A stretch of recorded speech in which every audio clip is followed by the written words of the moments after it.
Welcome to Ninjaneer's Blueprints. This series strives to teach you about the various strategies for ninjaneering on specific maps. This series is heavily inspired by Uncle Dane's video series, Engineer Blueprints. This video will cover the control point map of Mossrock. As for our loadout, I recommend using the Eureka effect. The Wrangler is a must-have, and you can use any shotgun of your choice, though you may prefer to use the Rescue Ranger in some situations. For a teleport spot for a red team, I would recommend placing it in this building right outside of spawn.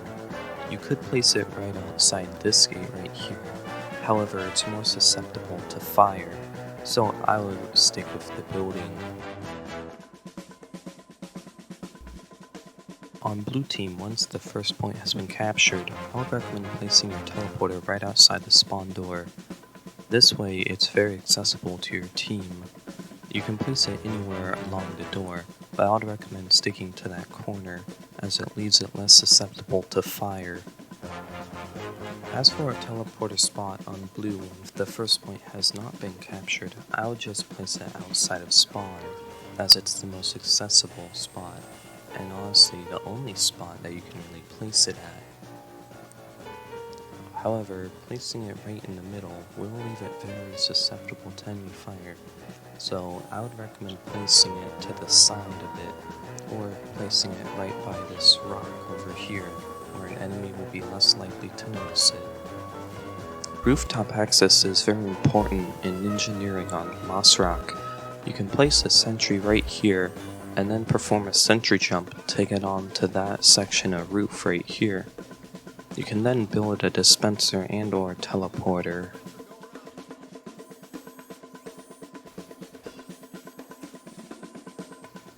There are, however, many more ways to get rooftop access. For example, you can deploy your sentry here, and then sentry jump up to that roof. However, placing your sentry here makes it a little bit trickier to get onto the roof, so you may need to practice your sentry jumping. However, you will be able to build stuff on this roof as well. You can place a sentry here to get a good vantage point on the enemy team. However, do note that they will have that same vantage point, which is why I recommend using the Wrangler. Do note that it is tricky to place a teleporter, as you need to be very precise with your placement. Another way to gain rooftop access is to use a dispenser to boost yourself over this wall. This allows you to place a teleporter here, but do note by placing a teleporter at that exact spot, it is easily spotted by the enemy team. So instead, I would recommend that you place your teleporter here instead. One way to get roof access on blue team when the first point has not been captured is to place a sentry here right by the edge. You then sentry jump as far as possible away from that building to get onto the roof. This allows you to flank better, and you can also place a teleporter up there. One tricky teleporter spot you can do is to place a sentry here and sentry jump over there. By doing this, you can then place a teleporter. You can also get a vantage point on the people at blue spawn. However, any buildings placed up here will be easily destroyed by the enemy team. This next spot has no practical use at all. You should not attempt it, and will only make your team mad at you. But to do it, simply deploy your sentry gun right in that corner, and you will need to perform a sentry jump. However, you do have to be careful to launch yourself on only the first post, and not the second one, as the second one will not allow you to jump properly. You will have to line yourself up, so you may need to practice this jump for a little bit. Once you perform the jump successfully, you will then have to strafe onto the rock.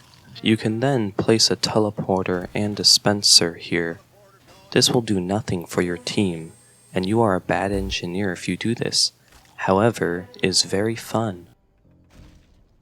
This next teleport spot requires first point be captured and you be on red team.